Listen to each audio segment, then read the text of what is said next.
Hata RMS tuko wengi sana vile hawa wamenena. Sio kila mtu angefika hapa. Lakini pokea rambirambi kutoka viongozi ama the leadership of Royal Media Services. Particularly Mr. Fred Afune asked me to say pole. Mr. Linus Kaikai, najua mnamtambua, amesema pole sana. And the entire RMS leadership, including my own boss, Young Mudomi, would have wished to be here, but kazi lazima endelee. Kwa hivyo Mzee Festus na familia nzima pokea pole zetu. I'm still in awe of how you loved my children and my people.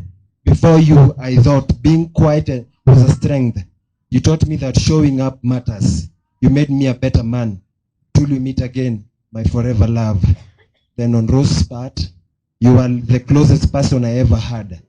I learned of your passing over the phone, and it never crossed my mind that such a day would ever come.